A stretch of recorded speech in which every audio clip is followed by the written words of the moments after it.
So yeah, Simps. Some real crazy shit I'm seeing at the moment. Uh, you know the what's it called now? NPC girls. Oh yeah, yeah. I It, remember it's kind of just popped up in this past freaking 2 weeks or something, and mm, I've only seen it because somebody in the group posted it and everything. But you have these women out here, guys sitting there throwing away hard-earned money mm. every single day. They're making $5,000 an hour for I don't actually know what. I can't wrap my head around what it actually is.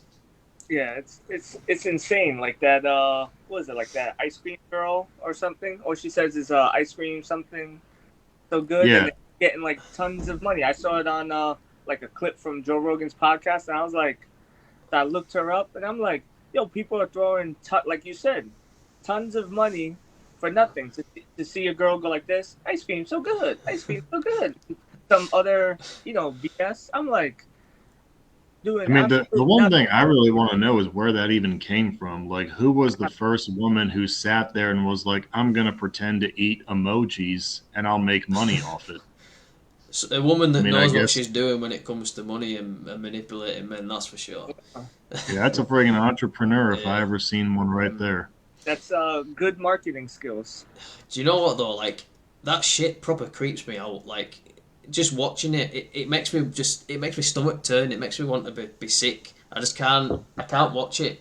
It's just so embarrassing. And yet there's men who Yeah. they're paying like hundreds of dollars at a time just to watch that shit. It's like, why? Why would you do that? I mean, No, I'm not sure if you guys ever heard of there was a girl, what was her name? Like Pokey something. She's like a massive streamer. I forget her name, but Mm.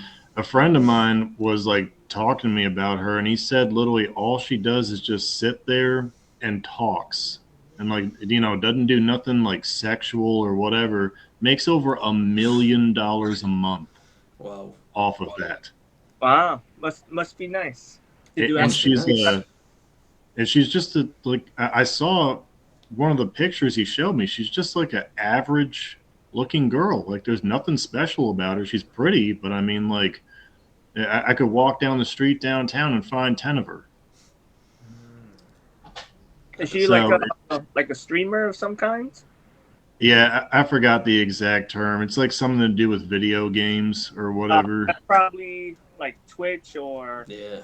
or what's the other one? Kick, something like I'm that. not sure, to be honest. But, But I that mean, sounds something like Twitch would have, because they have people that stream like all day, like literally that's their whole job. They're there 12 hours. Who knows, even more. Mm. They just sit there in front of the camera, which is to me that's gotta be boring. 12 and, hours camera. That's it's something like me and Josh talked about. It's supply and demand at the Mm. end of the day. Like if people are going to pay and donate or whatever they do, they're going to sit out there and they're going to collect that money, and you can't fault them for that. No. And it's oh like no. going back to the whole simping thing.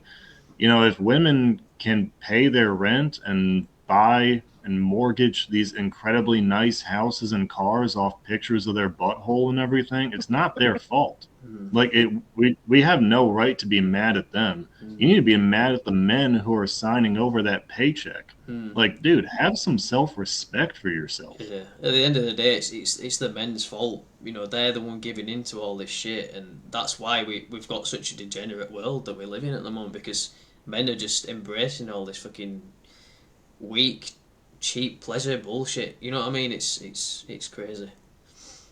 Yeah, and you look at like even I think the modern definition of simping and stuff really didn't come around till probably 2015 or Mm. something. I think it's a pretty new thing. But if you Mm. go back throughout the past and stuff, you look at strip clubs and stuff like that, it's the Mm. same concept. Mm. You're paying $40 just to be allowed to walk in the damn door and Yeah. everything. And then what? You sit there and get blue balls? I Yeah. don't see the thrill. I really don't. Like, just get a girlfriend. Yeah.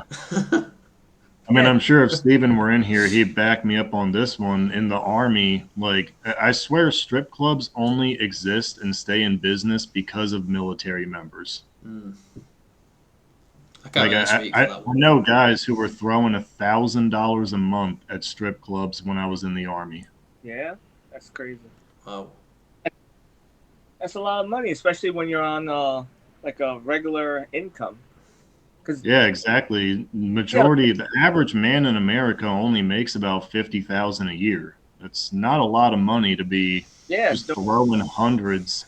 yeah, that's basically 12,000 a year, not in counting how much you lose in taxes. So what's it after taxes? What is that, like 36,000 roughly? Do you Yeah, spend 1/3 after taxes on a girl you're never gonna bring home? exactly. And I mean, even if you could bring her home, like, why?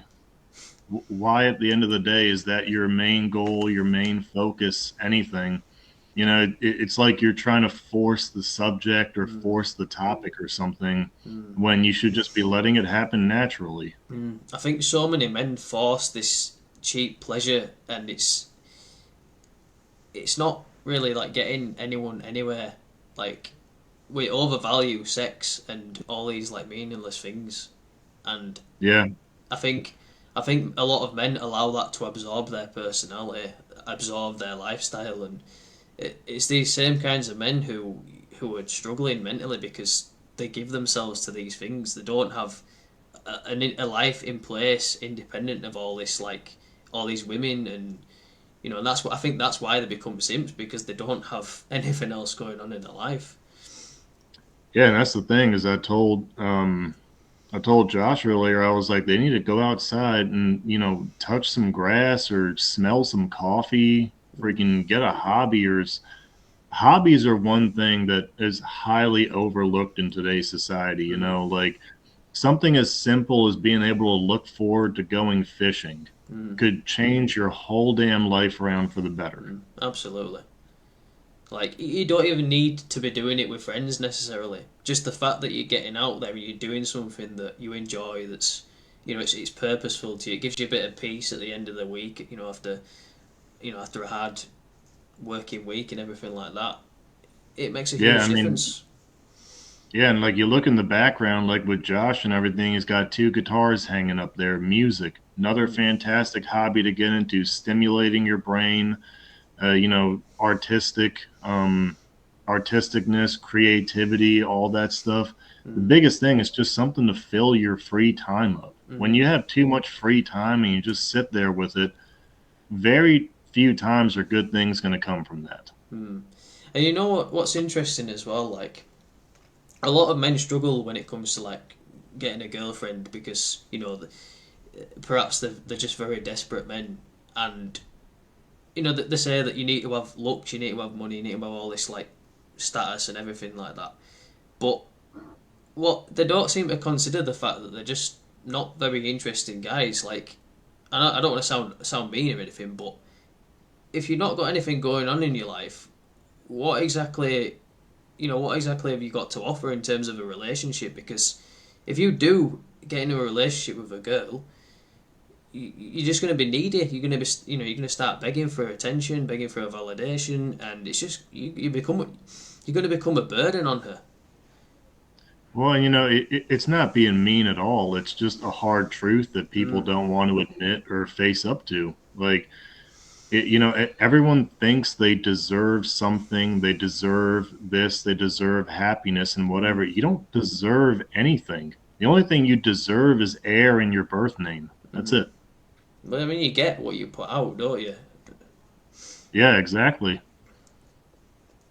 Yeah. I have like one thing that I've noticed, but this is like what you guys are talking about in terms of hobbies. Also, even in the self improvement, like space, a lot of guys only do okay. They only focus on career, only focus on gym, and they don't do anything with a hobby, which, like what Josh was saying, that can also make you, less desirable for a girlfriend because you don't have a broad appeal. Because let's say, all you do is go to work, all you do is go to gym, So that's the only things you're improving on. You're not improving on anything else. Like, let's say your social skills. Are you going out? Like you said, fishing. Fishing could be very social when you go, with a group of guys. Let's say you go out on the boat, like to sea, or if you go do something like freshwater fishing, go to the lake, or playing music. I also think that's something that's missed in these like men's self improvement space, where you do need another hobby other than just improving your career or business and working on your outer appearance. You should also be working on your inner substance as well. I always see that as something missing. It's like so many men place so much value in these like superficial things. Don't get me wrong, like yes, you should take care of yourself physically. Yes, you should, strive to, earn more money because it gives you more stability in life. But it gives you. But there's so much more to self improvement than just those things, because ultimately those are just surface level. Self improvement. You've got to look inward. You've got to look at your own flaws. Like, you might have trauma. You might have, certain things that need to be resolved, and that they can only be resolved by looking at those things. You could work on your mental health, your emotional awareness, everything like that. It's not just as black and white as just going to the gym and getting more money. Yeah, exactly, and that's definitely two of the biggest things I see with the group. And I see people like posting their schedules and stuff they've come up with, and it's literally just gym, run, go to work, study, and then like I have a goal of like bang this many women per week, and it's like, dude, you are so lost in the sauce. It's not even funny. Like, I don't know, and I'm always going to be the first guy to jump on and say social media is what's done that. These Instagram accounts, these different men influencers and stuff, they want to sell a certain lifestyle to you because it's their brand. And trying to get people to chase that brand and what's not even true. Look at Dan Bilzerian. Dude used to be called like the playboy billionaire of, what every man should want to be. Turns out the guy is actually like, what, $20 million in debt or something. His company is a fake, and all those women that he had around him are basically just hookers, pretty much. So everyone knew that. So perhaps, get off the damn social media and go out there and figure it out for yourself. And like, it's going to be painful. It's going to suck. It's not going to happen overnight, but that's just part of learning, adapting, and the main point, improving. Definitely. And a lot of people, I think they sometimes put like even too much stake in a group like this, and they look for all the answers to life in like the Facebook group that Josh has. This group is just supposed to be kind of a little guide and a little kick in the butt in the right direction. The group is not the end all be all. If you're looking on Facebook for the answer to your life, like, dude, you're freaking, again, you're lost in the sauce. And I always say, like, a lot of people come to the group, but they don't actually want to improve. Some guys, some people come here just to, validate themselves, just to complain, just to vent, just to, a lot of them don't come here because they want to make genuine progress. They come here because it's kind of, it's just validating like their insecurities. That's why you see. That's why you see so many men attacking each other, because ultimately they're insecure men, and you wouldn't do that if you were secure in yourself, because if you've made it in life, you're successful, you're at peace with yourself. Why do you feel the need to attack others? Yeah, exactly. And my biggest thing, and one of my number one pet peeves in life and in the group, is when somebody complains without offering a solution. Like if you're going to complain and you're going to, point stuff out, that's fine. I'm all ears to listen to it, but you need to provide me solution A, B, C so we can figure out how to fix it. I'm not here to just listen to you vent. I don't care about your venting. Yeah, and I said this in a recent video as well. I said, that there's nothing worse than a bitter man who is heavily critical of other people, yet fails to provide any kind of constructive feedback.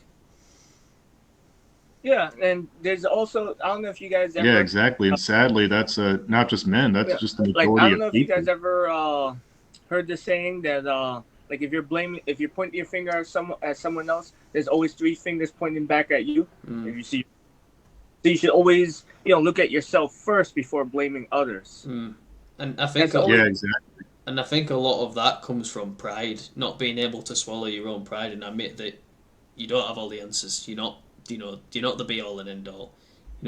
You have to come off your pedestal to really see that you can do better, and a lot of men don't want to do that because it's like admitting defeat. well, yeah. I mean, No, go ahead, Fred. I don't know. I was just going to say one of the biggest things I like doing is waking up in the morning and thinking about all the ways that I'm inadequate and I'm not doing good enough. And I mean, my wife will always be like, "This is why you're always so angry and stressed and frustrated and everything." And I'm like, well, it's also one of the reasons I found the success that I found, because I don't ever think that I'm doing good enough. I don't ever think that I am good enough. And so every day I want to find something that I don't think I'm good at and try to become better at it. I mean, men who are successful are probably the biggest critics, but they're the biggest critics of themselves, and that's why they've been able to get to where they've got to, because they look at the flaws and think, right, how can I improve this? What can I do better? Yeah, and it's just so many people, I feel like from what I see sitting kind of outside society, because I like to kind of just stay in my own little bubble and all that, I just kind of see people who end up on these hamster wheels, as I call it. Like they're working the same job. They're going to the bar and club every single weekend to piss away all their money. They're going to pay their bills, make their car note, blah, blah, blah, and then just keep doing it over week after week after week. And they'll sit there and say, why am I not going anywhere? What's wrong with my life? And it's everyone else's fault, not my own fault. Exactly. They'll say they don't make enough money at their job, and most people make enough money at their job, even if you have a minimum job. If you cut your expenses, you'll still have money to invest. So there's no such thing as, oh, I don't make enough. That's not true. It's your horrible spending habits. Like, let's say you have a luxury apartment. Do you need a luxury apartment? No, you don't. It's like so many people will get a car on finance or something, and they've got that extra expense every month. Why do you need that? Yeah. Why do you go out every payday and buy yourself some new trainers that cost yourself like what $200 or something? It's stupid. Why? It's all just live within your means. Keeping up with the Joneses. Yeah. And yeah, you have I think it's the worst in America, honestly. Just we live in this consumerist culture that, and especially as a man, for some reason we've brainwashed men into thinking that, if you want to get a girl and this, that, and the other, you got to have that brand new Mercedes, you got to have this 5-bedroom house and blah, blah, blah. And they'll go out of their way to do everything they can to get it because they think the women are going to fall in their lap right after that. But it's just like Josh said, that's not the guaranteed end all be all to being happy and successful. And I think in some ways as well, like a lot of men use the fact that they're not wealthy, that they're not the best looking guys as an excuse to why they're not getting results with women. But I think the truth is that, they're not willing to, better themselves. You don't just have to better yourself financially. You don't just have to better yourself physically. Just, do what you can to become a better man each and every day, whether that's emotionally, spiritually, mentally. There's all kinds of different things you can do to be a better man, to be more appealing, more interesting. It don't just end at money. And if you think of it like this, right, let's say you won the lottery, right? Overnight you become rich, right? Sure, you might attract the attention of a lot of women, but who previously, they might not have liked you, they might not have wanted you. But then you're attracting these kind of women. They didn't like you before, but they do now. What does that say about the women that you're attracting? If they only like you for what you're offering in terms of money, in terms of wealth, status, they don't like you. They like the money that you get, that you provide for them. You're not helping yourself. You've got to fix yourself within before you do everything else. Yeah, and I've said this in the group once or twice because there's a couple posts where guys were talking about this topic. So when I took over my company and started making more than good money and everything, I had a whole host of options when it came to women. And women, it was pretty easy and all that. But I started noticing women were expecting stuff out of me. They were expecting a dinner at this place. They were expecting, a certain gift or whatever you can imagine. That's what they wanted out of me. And then after talking to my mom, talking to a few of my friends and this, that, and the other, I decided what I was going to do is just kind of put on like this poor guy persona, So I rented a little crap hole apartment for like 400, 500 a month, drove one of my beat up work trucks everywhere. And I was just like, oh, I just work as a field mechanic. I make 20 an hour, Yeah, and all that. I think that's one of the And best things you can do. And all of a sudden, all those women that I had that were right there in front of me, all gone. All gone just like that. So what does that say about the kind of women that attracts? It's just like Josh said. And it's like, and you want a woman who's going to be a good long-term option, who's going to stick around, who's going to be a benefit to your life in some way, who is going to make your life easier and less stressful. But if she only likes you for the money that you can provide, what benefit is she going to be to your life? If anything, she's going to drain your fucking energy. She's going to drain your finances. And then when when you've outlived your usefulness, she's going to discard you. And she's going to take half your assets. So you haven't really, you haven't really won there, have you? Yeah, and I mean, like as I say, life got harder and everything when I started, that whole poor guy act and stuff. Eventually, I did find my wife, and I had to go through a couple hundred women eventually before I did, but I found her. So it does happen. You don't have to meet a certain criteria or whatever that's preset on social media. And I know I'm about to sound like the biggest hypocrite out there right now, but just be yourself. No, but it's true though. Like the best way to attract people into your life is to be genuine, be authentic. Because yeah, sure, some people are not gonna like you. Some people are gonna think you're a loser. But you're filtering out the shit. So the people that do, there's gonna be people that resonate with you because you've got that kind of personality that just it blows people's minds. And also just look at yourself and your attributes too and ask yourself, you want to focus on all the bad parts of your life, but focus on some of the good things. Like, I think it's like if you're over 6 foot tall or something, that puts you in the top 15 or 10% of men. Yeah. So like already off of that, or if you make over 50,000 a year, you're making more than half of all men out there.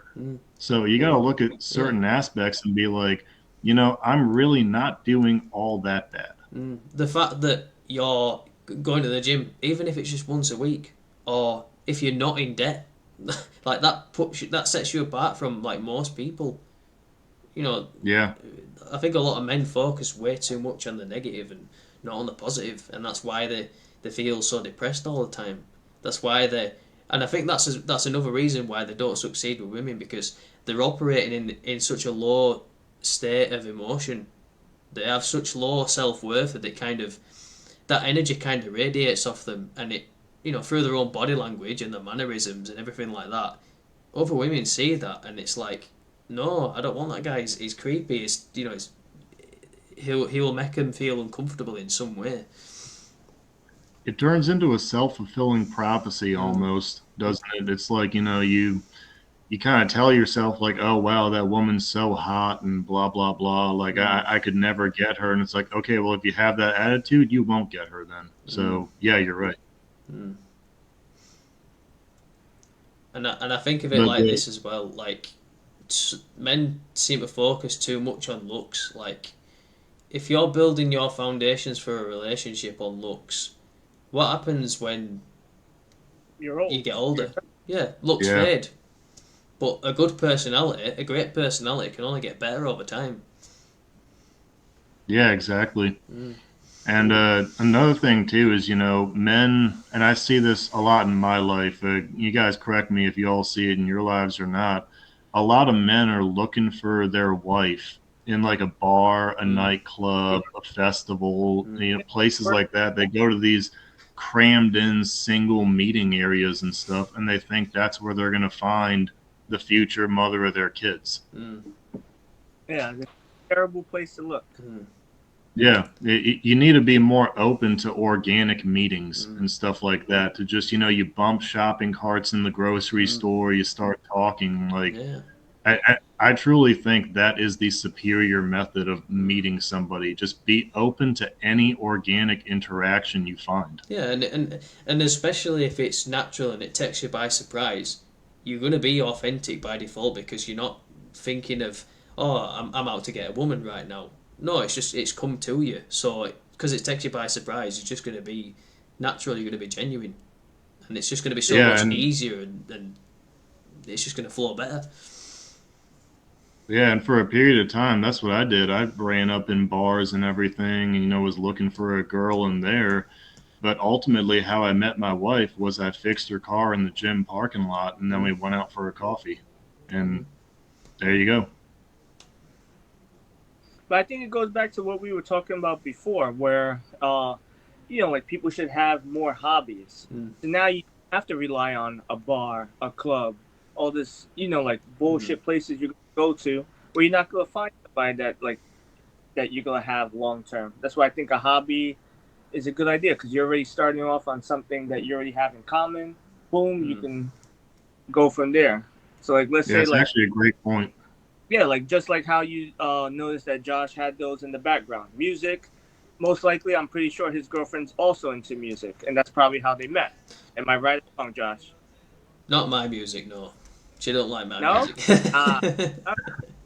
No, but being in a band, you will get to meet a lot of people. You'll get to meet friends as well. Like, I've got a really good friendship with my band members. Okay. It's great, and, you know, if anything, even if you don't get a girlfriend out of it, you're still going to have a great friendship circle. You're going to have a sense of purpose. And, I don't know if you guys go to, a commercial gym, but I used to go to a small gym, and I loved it so much more, because now I go to a general commercial gym. It's just you feel like you're just a regular commuter. You go there, maybe you'll see somebody once, twice, you won't see them for a while. So, I don't get to have that same interaction like I did when I was in a local, I guess you say mom and pop gym. That was so much better. I knew every single person there, but because of COVID, that has went away.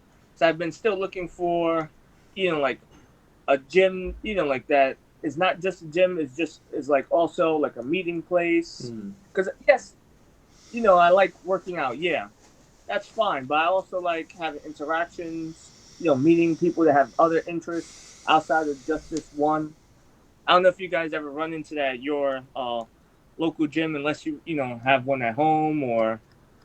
I'm actually going to go ahead and caveat off that one, and I'm going to say my biggest recommendation on that is a boxing or jiu-jitsu or MMA gym, because I've been a boxer since I was a kid and everything, and I still train at a local gym here, and everybody who trains there knows everybody. It's a very tight-knit community, and I got a couple guys from that gym who I hang out with and everything.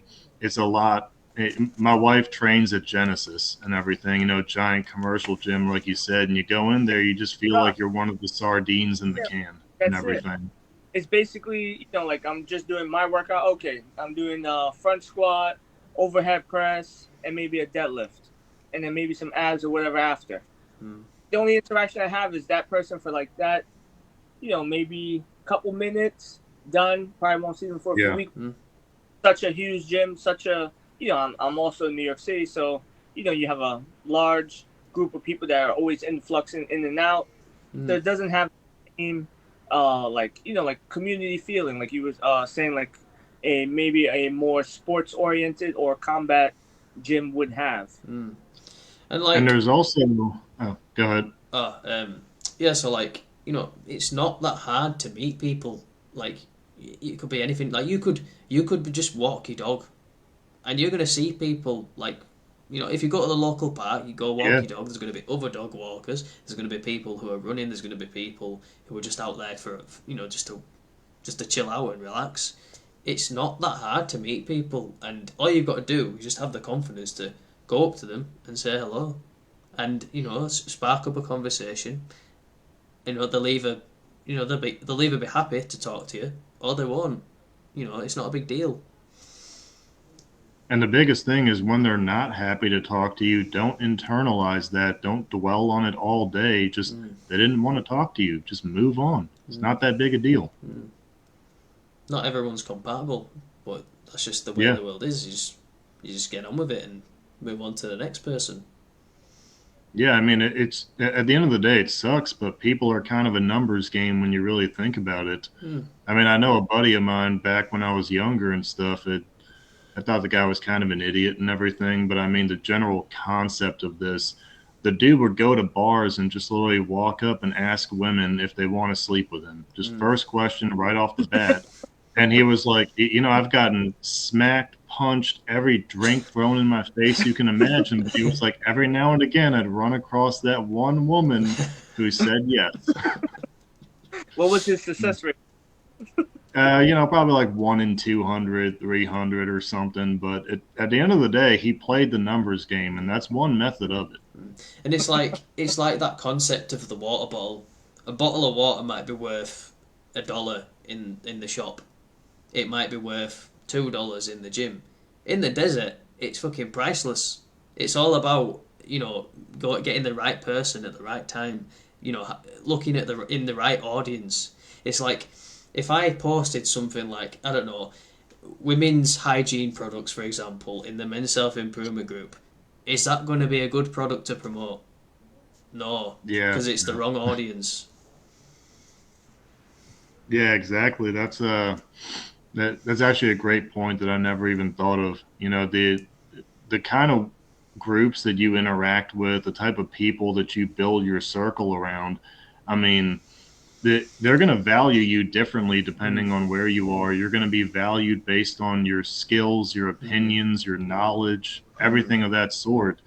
But I feel like so many people, once they become the pinnacle of that circle or they become the top member of that group and everything, then they just are like, okay, I've made it. I'm good. I'm, on top, rather than trying to find another group where they are not the top pinnacle of that group anymore to continue improving. And that's another thing as well. Like, I remember a few years ago, I'd be hanging out with some people and all they really do is get drunk every weekend. And I can think of numerous times where it's been a shit time. Like, we've fallen out or there's been something that's pissed me off. And, I wasn't truly happy or fulfilled in that friendship group. And you've got to ask yourself, like, what kind of habits are you guys, like, doing together? Because your habits say a lot about you and the people that you're going around with. And if you're building friendships on habits like that, like getting drunk, doing all that stupid partying shit, like, what do you expect? If you're the smartest person in the room, you're in the wrong room. But yeah, it's like, you've got to search in the right places if you want a friendship that's right for you. Yeah, exactly. And to the whole point about the partying and everything, that's all, it goes back to that hamster wheel at the end of the day, because you got to think how much money you're spending, how much time you're spending. It's not just the time you're at the bar. You're getting ready, you're pre-gaming, you're waiting for the Uber, you're taking the Uber back. You've killed, 10, 15 hours of your weekend if you're doing that Friday and Saturday. And then you got to spend Sunday recovering to go back to work on Monday. So you're 2 days off. You're 2 days that could be slated for improvement, hobbies, going out, meeting people, the gym, blah, blah, blah, whatever. You've thrown that all down the pisser. And I've noticed as well, like, I don't drink much. I haven't drunk much for a while. And one of the biggest reasons for that is because I don't go out as much anymore. I don't go out with my friends as much as I used to, so I wouldn't drink as much. And what I've been filling most of my spare time with is making YouTube videos, posting on the group, building a social media presence, you know, helping people out on the men's self-improvement page, that's taken up most of my time. And as a result, I'm naturally just not indulging in all this bad shit. And I'm going to go ahead and ask you on that point now. How many of those friends who you don't go out with anymore, how many of them check in on you, ask how you're doing, where you've been? Zero. Very few, little to none. Yeah. That was a big thing for my wife when she got out of college and everything. She was like, I have so many friends. I'm going to miss them all. I'm like, honey, they're not your friends. They never were. And got super offended when I tried to talk to her about that. But then one day I just was like, go ahead and open your DMs and tell me how many of them are still asking about you, where you've been, blah, blah, blah. And that was her little aha moment of, oh, crap, he was right. Yeah, and it's a shame because good friends are hard to come by. Yeah. But that's great, though, is when you do find a good friend, you build your circle and you realize I really only need 3 to 5 super close men in my life. And I think it's all about the connection, you know, what you have with this friend, like that closeness, you know, the feeling of brotherhood. Yeah. And you also have to look at where you're going in life, too, when you're around those friends. It's like Josh was saying, the friends he was around are just all drinking and partying 24/7, and all you're doing is ending up in bed with a bucket next to your head. Maybe you got to start thinking about perhaps this isn't the circle I want to build around. Definitely. And I think, like, when you're young, especially, you don't realise just how bad it is. Like, because most of the friends that you meet at a young age, when you're in school, for example, you know, that's how you meet them. You don't really get to go out and experience the world. You don't get to meet them through proper means, and you're kind of stuck with those friends up until, you know, you leave high school, you get a job, you go out and explore the world more. And I think a lot of Yeah. young people have it so much harder because of that. And I think that's something that a lot of young men need to realise is you need to get out there and get a hobby, something meaningful, something that's purposeful, that's going to be a benefit to your life, because you're going to make better friendships, and it's going to be so much better for your mental health and all kinds of other things. Or even, too, something where you are developing a skill and learning off of it, like, automotive or welding, or, you can just uh, hop up in your garage on a weekend and just build stuff, learn a new skill, learn how to do something automotive and all that. You fix your own car, fix your wife's car, save a ton of that money that we were talking about. You're blowing away all the time. Hell, freaking, I had I had my hydro booster go out in my truck recently, and I just was called around to a shop and was like, "Oh, how much is it going to be to replace it? $3,000. It's a $400 part." Yeah, I put it in myself on Thursday, I think it was. So it's just those little things too, where a hobby can not just benefit you internally and improvement wise, but it can benefit your financials, it can benefit your fitness, it can benefit so many other things. Yeah, and it's like, I realised this recently. Like, I've been doing YouTube just over a year now, and I've got editing skills, I've got filming skills. I understand how algorithms work and how to make content. I didn't have these skills a year ago, or at least I didn't have the skills that I've got now. And how much value does that have in itself? Like, if I wanted to freelance in video editing, I wanted to, make music videos for certain bands or something, for example, I've got the skills and the know-how to do that, and that could be a potential line of work for myself. You know what I mean? It's been a massive benefit to me, and it could be a benefit to you as well. You just got to find something that you're going to do consistently, and moreover too, yeah, the type of content you're putting out there that we probably don't know how many, but 75,000 members in the group, I guarantee a couple hundred at least have had their life changed by something. I know one of them off the bat, who I messaged on and off with, who just quit his job to pursue his business full time now and was asking me about information on loans and everything.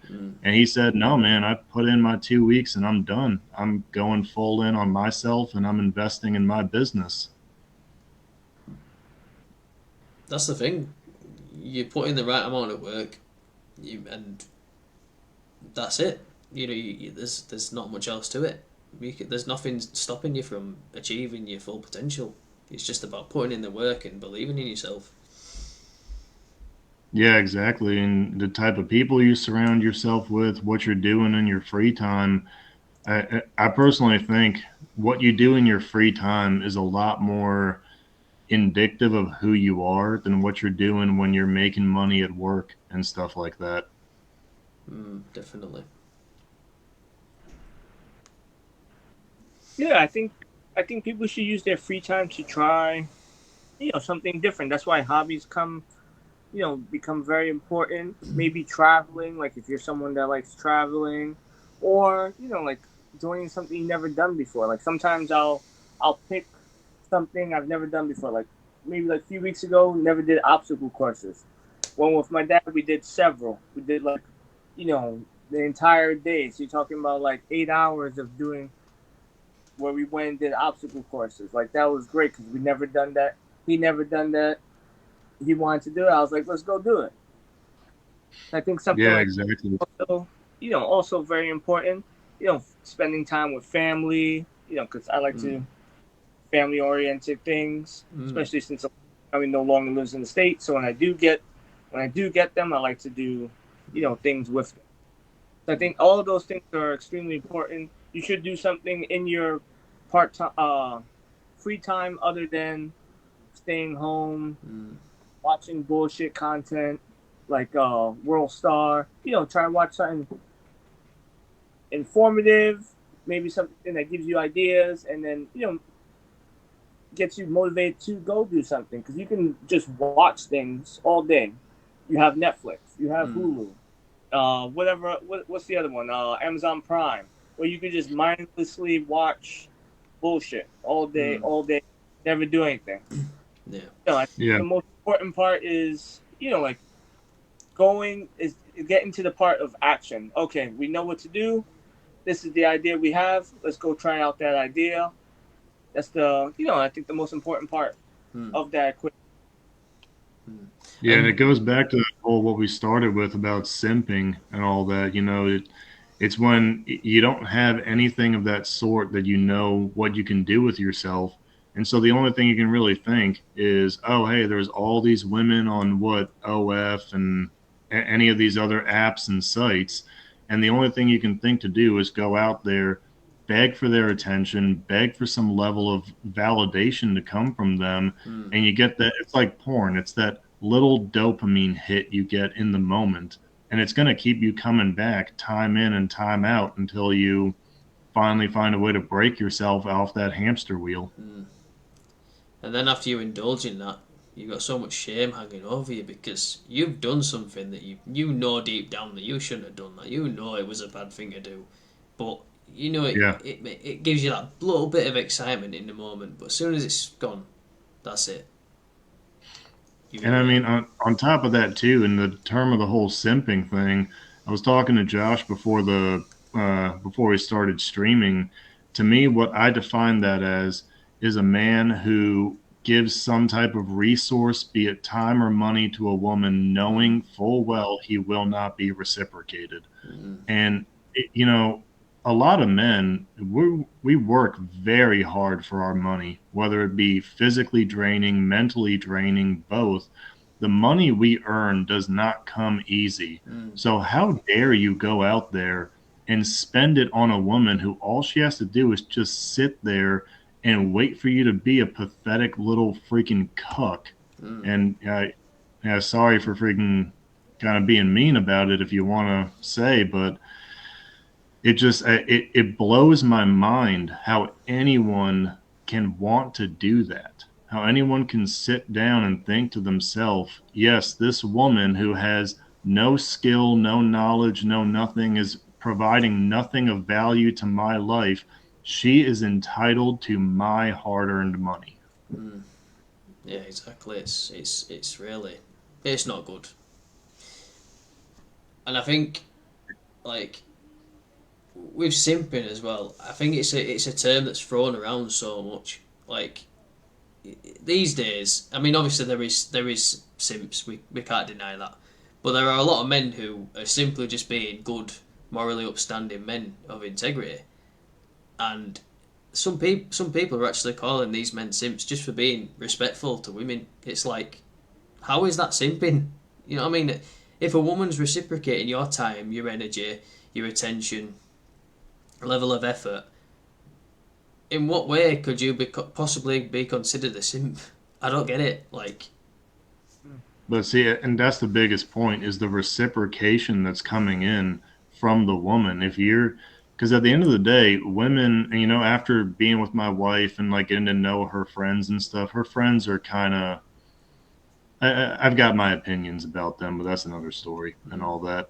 But the way they deal with the dating scene and all the men they have talking to them and stuff, they have like different groups of men that they're classifying. And if they want, they'll hit up a dude to get a free meal off of him. And he will show up and he will buy them that free meal. And it's so sad to me that it's like, that dude's probably done that at least 5 times by now. Probably. And what have you gotten from her? The biggest thing is men have to start understanding it's okay to say no, and it's like dealing with a used car. Be ready to walk away.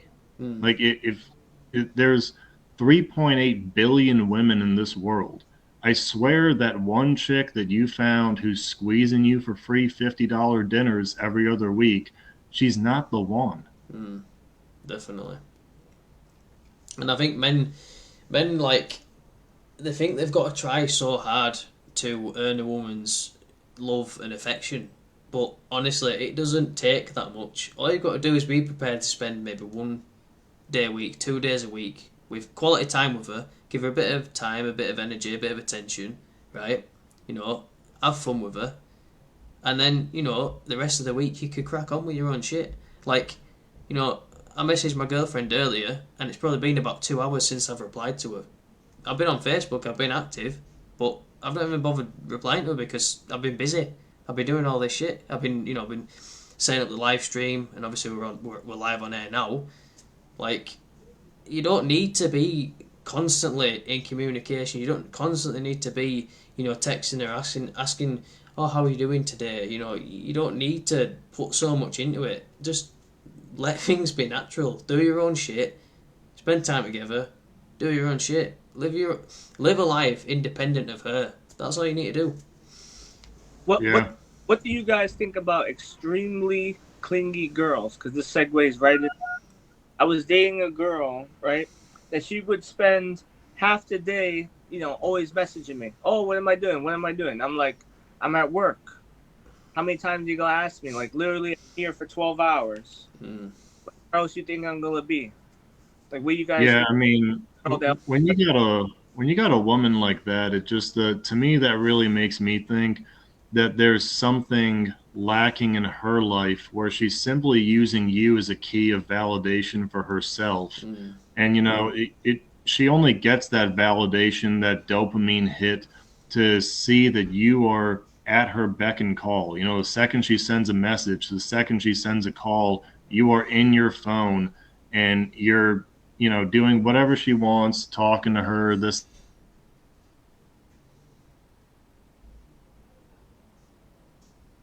describe it honestly, but if there's a woman who has no other life outside of a man she's known for a few weeks or a couple of months, that's probably not the kind of woman who's going to be contributing something to you in the long term.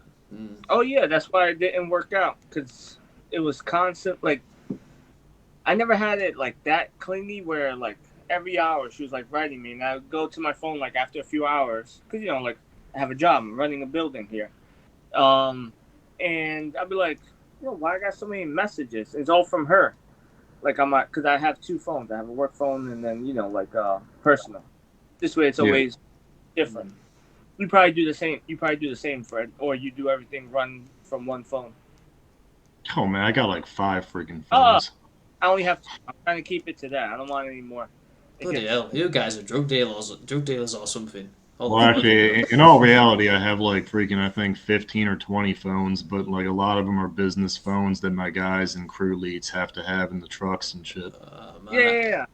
I mean, like ones that like be responding to. Like you shouldn't be responding to your employees. Like they should be responding to you. You know, obviously. Yeah. I think it's stressful just having one phone. The amount of messages I get. Two is not too bad. I had 3 at my other job. That was starting to get a little too much. But then you have this one over here. You have this business over here, always wanting to contact you. Then you have your main business contacting you. Then I have my friends, and then since some of my friends were also, I would do work for them. That was getting a little annoying. With this job, I only have one phone. Then I have my personal. It's a lot easier. But back to what I was saying was I did notice with her, like she couldn't hold the job very long. So maybe that's why she was always texting me, seeing what I was doing. But I always found it strange. I never had someone that clingy that fast. Because I was only working like 10 months. So I always found it interesting, like why would you text me that much all the time? It is, honestly, it's so annoying. I mean, look, I can tolerate a little bit, if she texts you maybe once every couple of days, she replies in a relatively fast, right? She wants, she wants to talk to you, right? That's tolerable. I get that, and I appreciate it because it's obviously her making the effort to, she wants to see me, she wants to talk to me. When it gets to the point where she's fucking blowing my phone up every day, she's, I've got like 100 missed calls. Fuck off, leave me alone.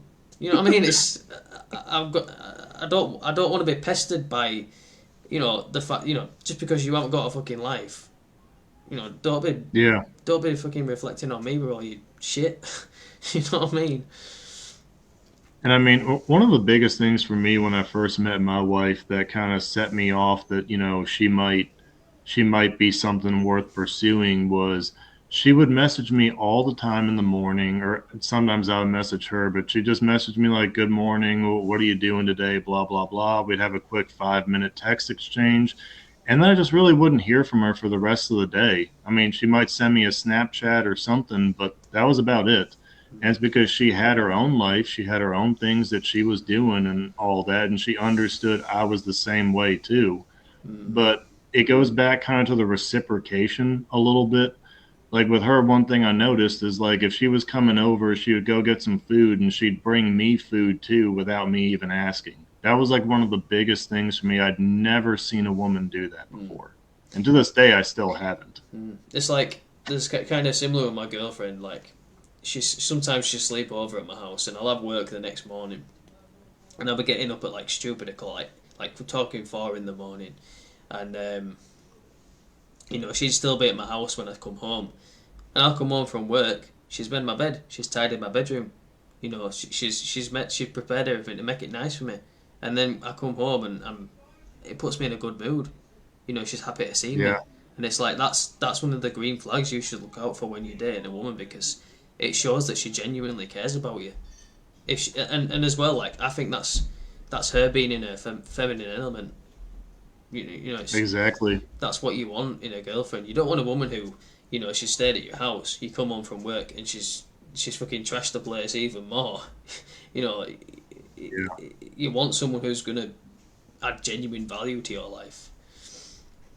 And I mean, it's even beyond that too. It's just the fact of acting like an adult. Like if you eat from a dish, you clean the dish off. If you sleep in a bed, you make the bed. You fold a blanket. That's not even just being a man, woman, whatever. That's just being an adult at the end of the day. And I don't know about you guys, but I would never want to marry somebody who can't act like an adult, where it's like we're going to have kids and then I pretty much just have another child I have to worry about. Yeah, definitely. I think one thing that really pisses me off, like this is like a total red flag with a woman that I might be dating, right? And it's when she's got clothes on her bedroom floor. That for me is like, Oh, fuck off, leave me alone. I don't want anything to do with you. Right? You can't even. yeah. I mean, you could even at least pick them up and put them on the bed, or put, why do they need to be on the floor creating mess? It just pisses me off. It's like, there's no need for that shit. Yeah, exactly. And it's just one thing I've like noticed kind of is like women are not really, and I really hate to kind of say it because I don't think this is going to come off any kind of good way, but they're just not domestically like taught or Mm, trained anymore really at the mm, home by their mothers or whoever. mm, And they come out and majority of them they can't even freaking like cook an egg anymore. mm, And Uh, it goes back to being an adult and it's mm, like how can you not cook food for yourself? mm. And then And they're going to run around and say that's sexist. You want me to cook and blah, blah, blah. No, I want to sustain myself. mm. yeah. And I think in a way that's kind of happened because of like feminism and getting women in the workplace and women embracing a more masculine role. They've abandoned what it means to be feminine, and obviously a big part of being feminine is being able to take care of a house or being able to take care of children, and those are genuinely essential skills for being in a relationship. And I think Yeah. as well, a lot of these women, they want men to be their providers, but they don't want to be followers of his household. They don't want to submit to him. That's a big And thing. that's one of my biggest things is I always say, I'm like, all you women want a man who's going to come pay for the date, pay for your life and blah, blah, Mm, blah. So you want the man to be traditional, but you yourself cannot be traditional because mm, it's wrong or whatever. mm, And that somehow makes sense in their head, but mm. But you know what, though, it's kind of you will good. actually meet women out there who genuinely agree with some of the stuff that we say on our podcasts, and how men and women are better off embracing the more traditional roles. There are women out there that genuinely agree with that shit. Like I think I made a YouTube video the other day, and that I think a woman commented on it, and she said that well, I can't remember what she said, but she had positive things to say, and I was looking at that and thinking, what? And I put a little post on the group. I don't know if you saw it. And I said something like, "Woman agrees with man 2023," and in brackets I put colorized. Yeah, I think I saw that. Mm, But yeah, I mean, it's like that's the number one green flag you should be looking for. mm, Like with my wife and everything, she works, but I mean, she's a special education teacher, mm, and she does it simply for the fact that she just loves children and she mm, loves being around children. It's mm, not she's trying to be a boss babe or mm, whatever the mm, term is nowadays. And we've already come to the agreement and talked. Whenever we have kids, she is going to take a break from her job to raise mm, the children at first, mm, and at least until they go back to school. mm. Yeah, like a woman who's really good with kids, who spends a lot of time with her family, especially if she's got younger siblings. Like my girlfriend, she's got younger sisters, she's got nieces, nephews, and she really loves spending time with them. And for me, that's a massive green flag because she wants kids. We do one day want to settle down, and have a family. And what could be a better green flag than that? A woman who wants those things. Yeah. And I mean, like, to me, this is a pretty hard line opinion, and a lot of people, think it's wrong. But I don't think that you're put on this earth for any other purpose than to have children. Mm, Because if you look at nature and animals, and I don't care what anyone says, we are animals. mm, At the end of the day, we're just sentient beings. That's it. mm, If you look at animals, every single species on Earth, the only thing they wake up and do every day is eat, drink, and try to reproduce. mm. So, who are you to go against your biological programming and say you know better than millions of years of evolution? Mm. Yeah, exactly. I mean, yeah, sure, you can get in the gym, you can make more money, you can fuck all the bitches you want, but at the end of the day, 60 years from now, when you're on your deathbed, and you look back and you think how meaningless your life has been because you've just chased superficial things, you've just lived a surface level life. There's no legacy to carry on your name. You've got no Yeah. lineage going forward. You know, Yeah, exactly. And And that's it's something I understood. mm, It's something I understood from a young age. And it's like with my dad, he was my number one role model and mm, everything. And a lot of people talk about his legacy. He was an engineer too, and he built like a lot of massive buildings. And people are like, that's your dad's legacy. And those mm, buildings are standing years after he's gone and everything. I'm mm, like, that's not his legacy. His legacy is me. mm, And that's why I had to work and, make myself something that a man who was my father would be proud of because I mm, am his legacy. Those buildings could be torn down in one day with a freaking wrecking ball. mm. Or, my business and everything, my business could go under freaking tomorrow. Is that my legacy? No, it's not. Yeah, exactly. And it's like what you pass on to the next generation. That could potentially carry on for years to come. And then there may come a time where there's a person who further down the line, and he might bring great change to the world, and it's all because of the morals and values that you've passed down through generation to generation. Yeah, you're out here creating and educating the future generation. That's the legacy of every single generation. And people have become so centric on themselves. They Mm, think everything is about their happiness and mm, what they're supposed to do with their life and everything. No, it's about the greater good of society. It's mm, about what you contribute. It's stuff like that. mm. And people are really starting to forget that, and you're seeing it Yeah. day in and day out. Where now everybody in America thinks they deserve to be a freaking millionaire. They deserve to, live this lavish lifestyle for what? Mm. And what good is happiness if you've got nobody to share it with? What good is, you know, Exactly. having a nice house, a nice car, if it just it serves no We, purpose.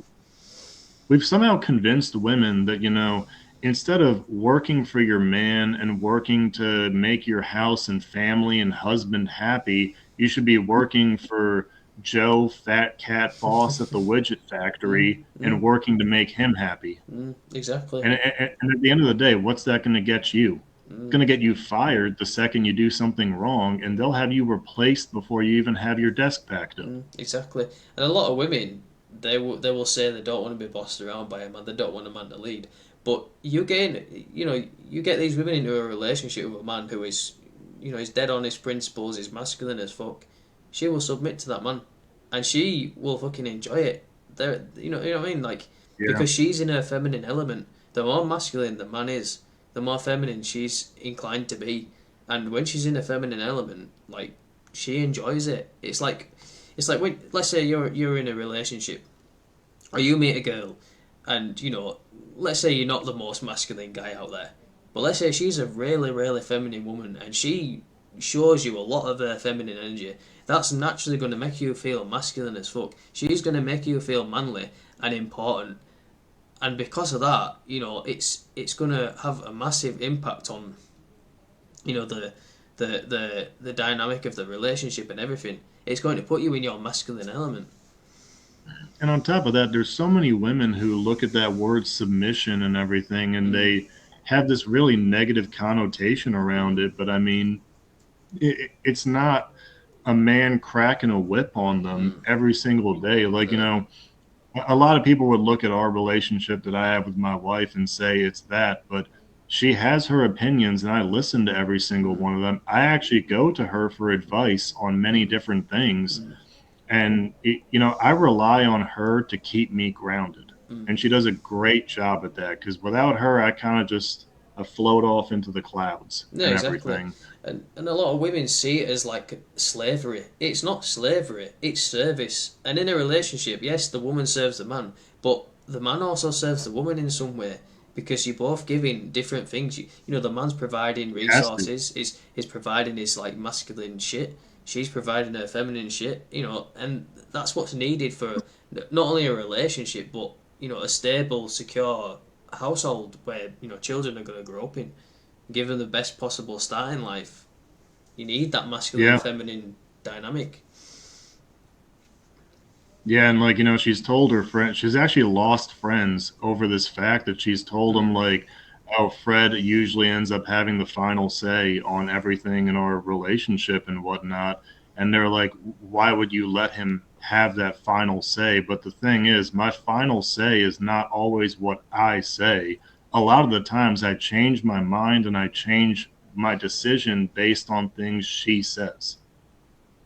So it may be me signing off on the final say, but a lot of it came from her. A lot of it came from her ideas, her opinions, and how she feels. Yeah, because like just because she's submitting to you doesn't mean that she's not valued as a partner, and you know that's one thing that a lot of these women tend to ignore. And I will add to that as well. Like I remember the other day, me and my girlfriend we were talking, and I said something like, "Oh, you love doing as you're told, don't you?" And she's like, "No, I don't like doing as I'm told." And then I said, "You do when I'm telling you what to do, don't you?" And she's like, "Yeah, I do." So she doesn't like Yeah, she doesn't like submitting to other people, but she likes submitting to me, and that's to me, I will also caveat and say there's a flip side with certain men too who take that word submission and kind of bastardize it as something that's really not. And they walk around, they're like, yeah, I want a woman who's going to cook for me immediately when I'm up and she's going to obey me and scrub the floors and blah, blah, blah. And it's like, you don't want a wife then. You want a servant, yeah, pretty much. just write slave on her And forehead. yeah, exactly. And usually when you look at those kinds of men, those are the kinds of men who don't have that masculine energy to demand submission from a woman because you can't just be any man and demand submission. You have to be worthy of it. And to some extent, I really don't feel like in every facet of my life I'm worthy of it either, but I'm working on it, you know, and you have to be working on it all the time. There was someone who said, I think it was Xenophon or however you pronounce it, and he said that willing obedience always beats forced obedience. If you're naturally a man who is respectable, you are going to be respected. If she deems you as a respectable man, she deems you as a worthy man, she's going to submit. But if you try to force submission out of her, even if she does submit to you, it's not going to be willful. And because it's not willful, she's not going to respect you. And, you know, that's a poor foundation to set a relationship on. And it's not going to last forever. Exactly. Because she's submitting to you out of fear. She's not submitting to you out of love and genuine respect and affection. She's doing it because she doesn't really have a choice. Yeah, and then you really start towing that line of abuse. Definitely.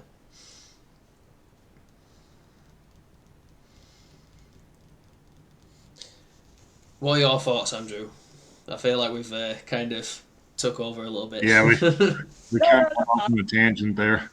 Yeah, no, I was just listening. You know, like I'll interject when, you know, like if I have something to say. Otherwise, if I don't have an opinion, I, you know, just don't have one. I don't think people should have an opinion on everything. I think you should have an opinion on certain things that you know that you should have an opinion, or things you're informed about. Like if I don't have an opinion about something, let's say like I don't know, like let's say the Ukraine war, for instance, right? Like if I don't have a, you know, like if I didn't really like research it or really go in depth, I won't have an opinion. I don't think you should just have an opinion randomly. So, you know, if I'm a little quiet, it's because, you know, like I don't have a formulated opinion. I don't want to give a uneducated opinion. Yeah, you know, I actually really like that a lot. I feel like that's a big point that a lot of people today, and a lot of men especially, really don't grasp or understand that you don't know everything. You can't know everything. You will never know everything. And sometimes it's okay to just keep your mouth shut about certain stuff. Not to say that any of us should on, you know, the stream or in the group or anything, but I mean, yeah, just like in my line of work, there are so many different people that I see all over the internet and stuff who post like, oh, this is the correct way of doing blah, blah, blah. I'm like, dude, I can literally pull the freaking manual and explain to you why you are wrong, but you're going to sit there and say you know more than me. Yeah, especially on the trade side, because there'll be like 100 ways of doing like like let's say like you're doing drywall, a guy will have a different way. He'll do like a hot patch. Then the other guy will say, no, that's not a hot patch. That's called a California patch. It's like, does it really matter? Is it done? Does it look nice? Is it proper? Yeah. Like you'll have something like that. So I definitely Yeah, but, you know, well, people are so freaking quick to run out there with their uninformed opinions of everything, and everyone has to listen to them and this, that, and the other. I mean, at the end of the day, I really consider myself a very uneducated, uninformed person on lots of stuff. Like, I mean, if we get out of the realm of engineering, mechanics, and stuff like that, I really don't know what else. If we start talking about music, I can't even. I don't even know how many strings are on a freaking guitar. no idea. I can count them if you want. Oh, well, it moves out the way now. I can see, but yeah, a lot of people. That's something that they can't really grasp the concept of. I should not be the center of attention 24/7. And there is a saying as well, like the person that's screaming the loudest has usually got the most to hide, because Yeah. you know people who, you know, they're at a level of peace, you know, that they're successful, they've you know, they've achieved shit in their life. They're not the kind of people who, oh, look at me, you know, I've just made $1 million. You know, people who are secure in themselves don't need to show off. They don't need to impress people because they've already impressed themselves. So, what's the point of trying to get the approval of others when they're already at peace with themselves? It doesn't make any sense. Yeah, and you can really always tell the people with new money versus old money.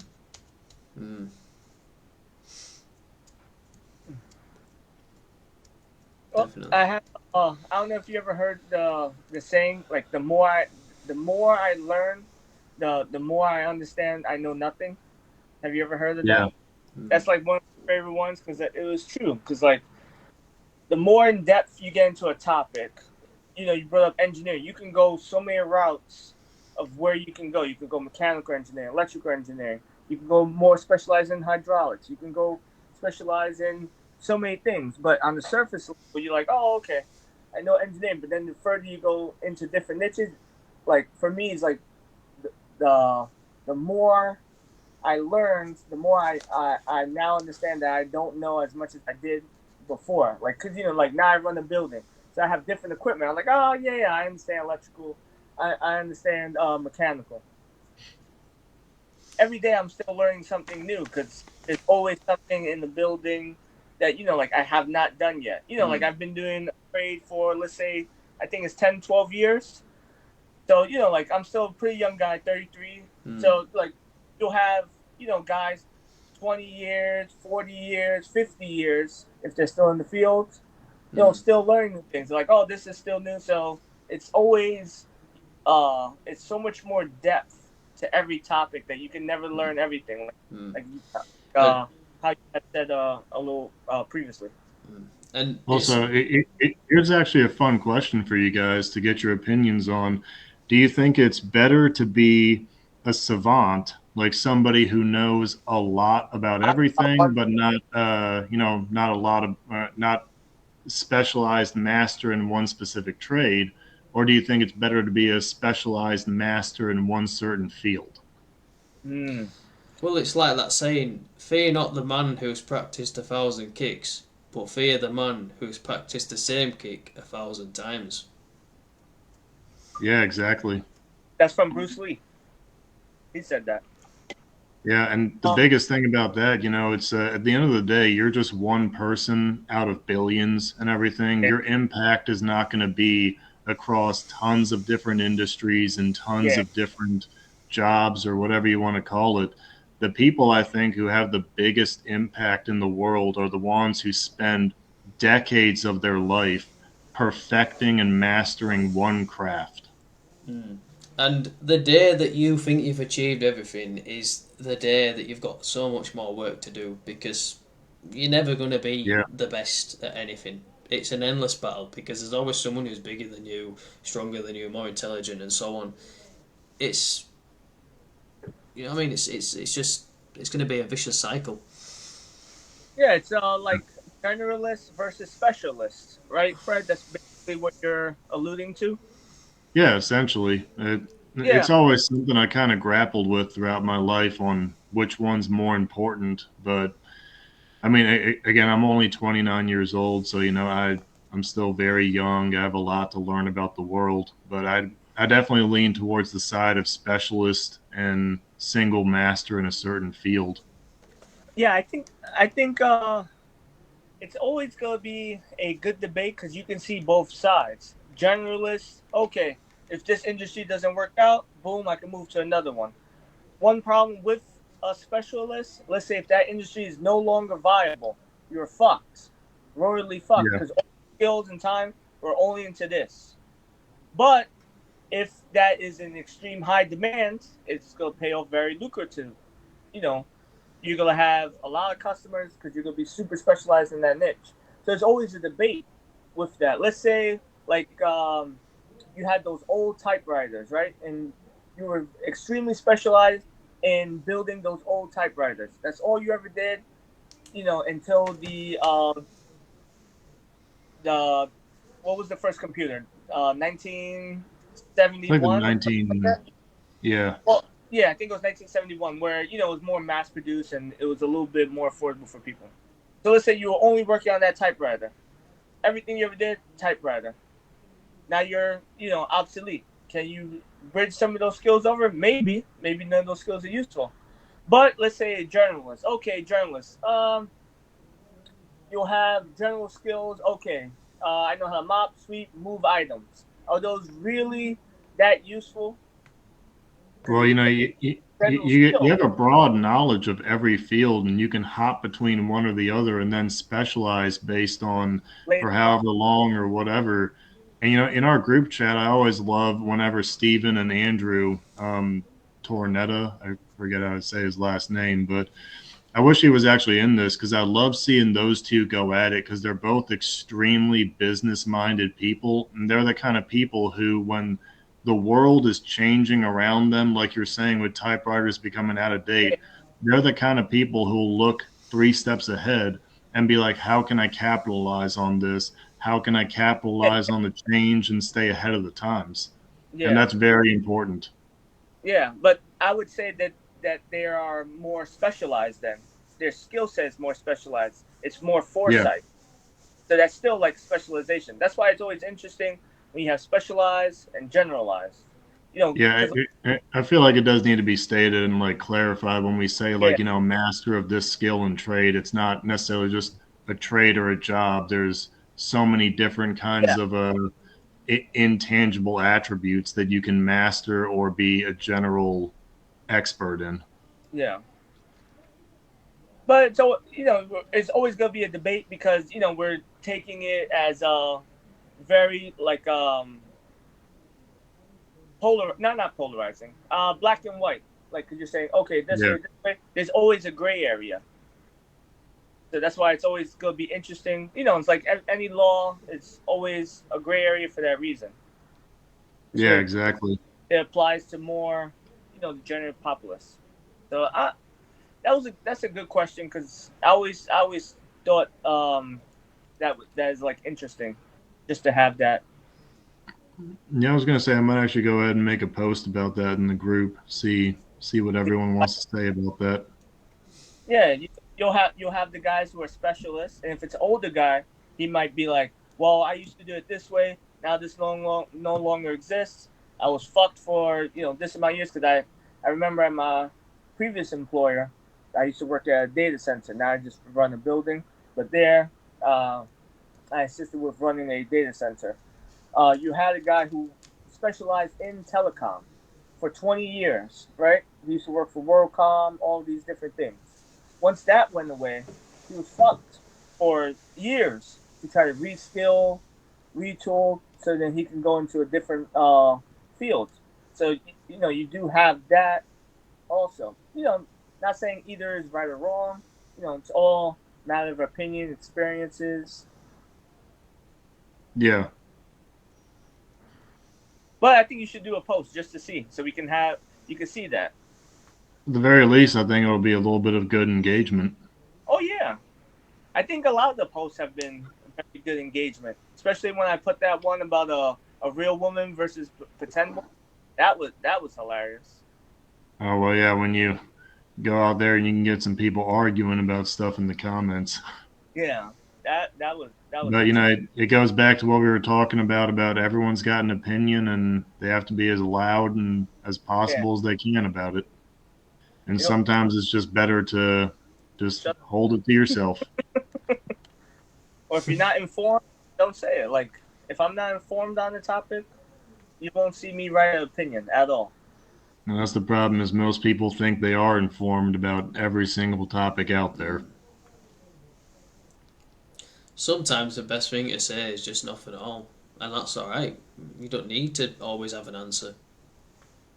And that's a really important aspect of learning how to be a man is knowing like I don't know what I'm talking about. Mm, I'm not going to paint myself out like an idiot in this situation by mm, opening my mouth. mm. Yeah. Or you'll have some people that don't think they're an idiot, but by their actions are showing you that they're the idiot. But Again, it's all just being able to have some introspection, you know. yeah. That's, but any of those are like very interesting. I think you should post it and see what happens. See Yeah. everyone's. What are some of the other things you guys wanted to discuss here? Do you want to go to? I know you mentioned before we came on, maybe like basic dietary tips. If you want, I can use my props. No. I think we'll go into the last point now and obviously finish it up just after that because we've been going for like an hour and 20 minutes now, guys. It Yeah. goes Yeah. quick, doesn't it? Mm. Yeah, Um, for real. and yeah, obviously, like Fred, you said you wanted to talk a little bit about nutrition and how it can potentially help people that way. Well, yeah, I mean, just for me, nutrition is always one of the most important things because even in terms of health and fitness, they say 70-80% of your progress comes from the kitchen. Mm. And one thing I always like pointing out in the group is the difference between organic foods and stuff that you buy in the supermarket. And, like Josh is over in the UK and stuff. One thing I've noticed traveling the world, certain foods that are international and universal, like a bag of Doritos, for instance, the ingredients are different in the United States versus in the UK. Mm. And in America, the amount of different preservatives, the amount of chemicals, crap the FDA allows through your food, wherever you live, you have a farmer's market probably within an hour of a drive from you, especially if you're downtown. They set them up Mm. on weekends usually. It's pretty much the only place me and my wife get any of our food from anymore. And it's really not that much more expensive than going to a shopping center, supermarket, whatever you want to Mm. say. And my goodness, the changes that I have felt in my body and, my mental health, my physical health, ever since eating real food Mm. is invaluable. And like one thing, like those jars that are up there, they're a very special made natural ginger spread.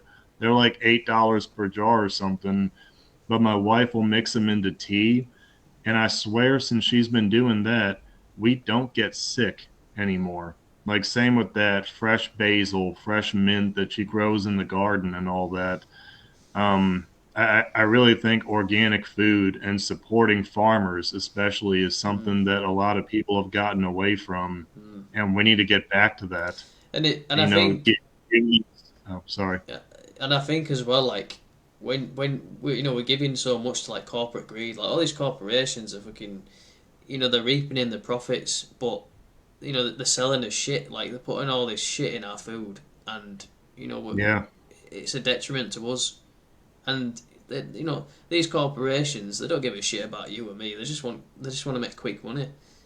But you're yeah, I was gonna say that. supporting local business. Why not do that? Yeah, it's more expensive, but like you said, it's not that much more expensive, and you're getting Especially real food. nowadays with inflation and stuff. Mm. 'Cause I was gonna say my wife still does a few runs at Target and everything, and she'll go to Target, come home with like 4 bags of groceries that spend over $100. I'm like, Mm. I thought, this generic crap is supposed to be cheap. Mm. Yeah, I mean, prices have definitely gone up in the last 1 to 2 years. It's crazy. Yeah, Yeah, but and the sizes of the product have went down Mm, for the yeah, same price. That's another thing mm, that they have. Let's mm, say you were buying, I don't know, something. Let's say cookies. I don't really eat like junk food really. But let's say like cookies. Let's say it was 20 ounces 2 years ago. Now it's 16.4 ounces, but the mm, same price. mm. This way you see Yeah. the difference. That's another thing that's also happening. Mm. Reduce the quantity but increase the price. Yeah, or keep the price the same, Mm, quantity cheaper, mm. well, less. and Yeah. that's one thing too about speaking about quantities of stuff. If there's anything to show you the level of like of hormones and crap and chemicals that go into our meat supply, one, we get like fresh chickens from a local farm. Once they Yeah, stop much producing eggs, smaller. the farmers just they cut their heads off and put them up and everything. We got some chicken legs from the store recently and compared the size of them. The ones from the store, like you think they came off a Tyrannosaurus compared to the ones Yeah. we get from the farmer. I mean, it's just absolutely ridiculous. And nobody can tell me and convince me that that is natural in any Mm. shape or form. Have you ever And to watched? think what that must do to your body. Have you ever watched the videos of how they do like farming, like the factory farming? It's very Oh interesting. yeah, I'm not vegan at all, but it's very interesting of like how fast those chickens grow. Like their growth rate is insane. Like yeah. Well, actually, when I was in Maryland and everything, when I was a kid before the army, I've worked on quite a few of those farms because we would so you see the growth. service like their equipment and everything in there. And yeah, it's just I've been in one where I've seen chicken nuggets being made, and Oh, it's literally like just that's their live baby chicks that go into a freaking right? blender, beaks, fur, Everything. feathers, everything get turned into liquid and then pressed into molds. Yeah, that was crazy. I saw that. Like I didn't see it in Yeah, person. I saw it on like videos. That was pretty crazy. I still chicken yeah. nuggets, So but and I mean, like that's another thing too is people who have houses with yards and everything I wish I to had a. have a little garden, a little something out there where you can grow your own vegetables. And my wife makes salads and stuff from actual vegetables she grows in our garden. It doesn't taste anything similar to what you get out the bags in a grocery store. And it's so shocking to me how you can make it taste so different Mm. one to the other. Yeah. I mean, the amount of chemical processes that must go into that is Mm. astonishing to me. And Yeah. it doesn't take much to maintain a small garden. Like, water your plants Yeah, every day, every couple of days. Make sure that you don't need to put any. I mean, you could literally just water them and harvest them after however long it takes. It's not much. Like I used to grow yeah. I mean, potatoes, I used to grow carrots. It's pretty easy, really. Yeah, I mean she's got a full-time job as a teacher and she manages it no problem. It's really not that hard. But like that's the big thing with me with people and their health, everyone has every single freaking excuse out there to not go out, get healthy, eat right, do whatever. But she's able to meal prep all of our meals for the week from about 3 hours on a Sunday. We have no cooking that needs to be done for the rest of the week then. And I don't care who you are, what job you have, how many kids you have, whatever. You can't tell me you don't have 15 minutes to go run some laps around where you live, do some push ups, squats, Mm, whatever. Or, if you got a little bit of extra money, buy like a weighted bag to throw around and do some lifting with outside. mm, You don't even have to drive to a gym. You can mm, get a workout just on your front porch. mm. And it's like another thing as well is like there's 24 hours in the day. You've got 8 hours to sleep, 8 hours to work, and then you've got 8 hours to do whatever you need to do. I mean, sure, you Yeah. probably got to eat. You probably got to eat dinner. You probably got to spend time with your wife and your kids and all that other shit. But surely you can spare an hour, 2 hours to yourself to, you know, keep in good shape. It's not. It Yeah, doesn't and I mean, take if much. you're sparing an hour or two a day, you will be in fantastic shape. Mm, Like that's doing a lot right there. So it just, I don't know. Like I see a lot of people in the group who are posting about like I'm trying to get on this schedule, this routine, whatever, and you'll see like the routine. They're talking like 2 hours of gym time per day, and I'm like, don't start with that because that's hard. You will not be able to maintain that or sustain it. Just get outside and sweat and get your heart rate up for 15 minutes. Start with that and build. And you know what? Like I think as well, like half an hour quality time working out a day, or let's say 3 to 4 days a week, is probably better than doing 7 days in a row, 2 3 hour sessions, and not really going all in. Yeah.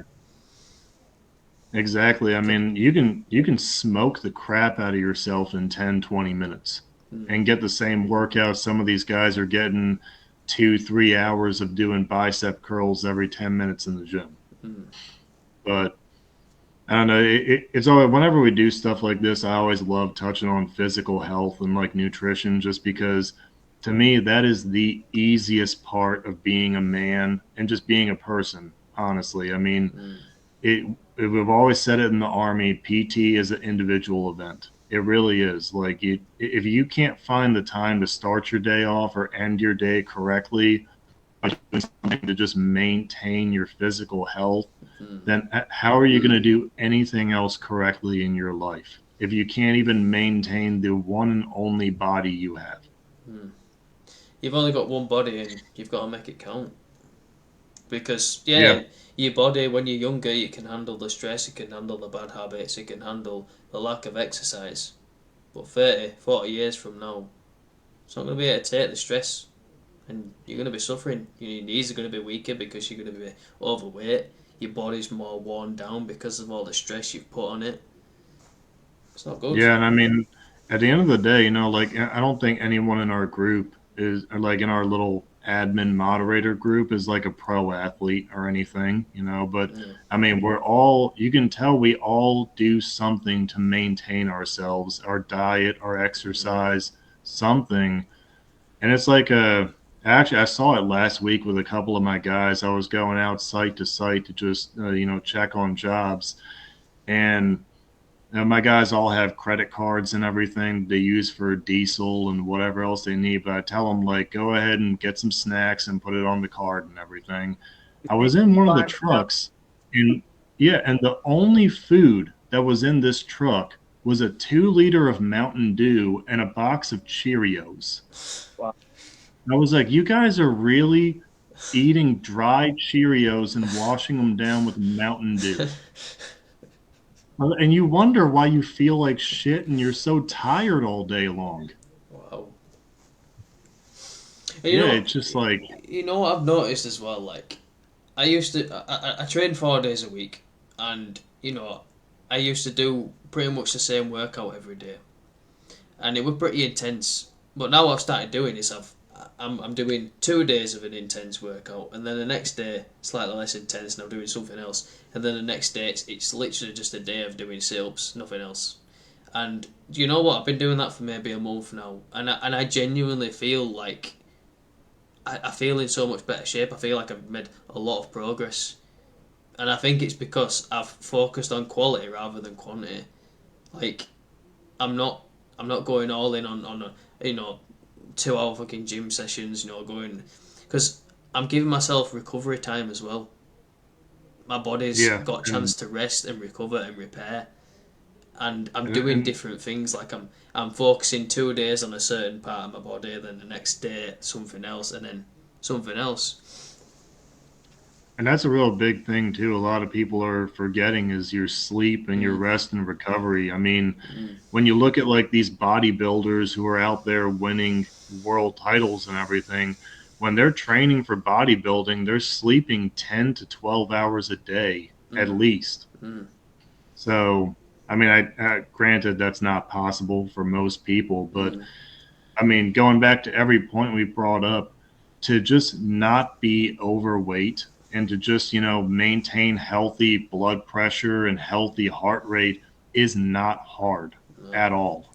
Like if you want to be a pro athlete, have six pack and blah, blah, blah, that's hard to do. but to just not be overweight and to just be generally healthy is very easy. It's the, I mean, to me, I think it's the bare minimum a man should be doing, because as a man, you're a provider, you're a protector. You've got to be, you've got to at least be able to take care of yourself in that way. And if you're not maintaining yourself, you know, you're pretty much limiting the time you've got left. I mean, if you can't maintain your body, like I said, then how can I trust you to maintain the house, to maintain the finances, to maintain the children, if you can't even maintain yourself? Exactly. But yeah, I think we'll wrap it up there, guys, because it's gone on for an hour and 35 minutes. But yeah. I was gonna say I definitely gotta hop back on and get some work done here soon. Yeah. So yeah, if there's anything you guys want to add quickly before we wrap things up? I'm gonna leave it up to Andrew. I think I got everything in. No, I think everything is good. I think this was enough topics. I think we covered a good amount.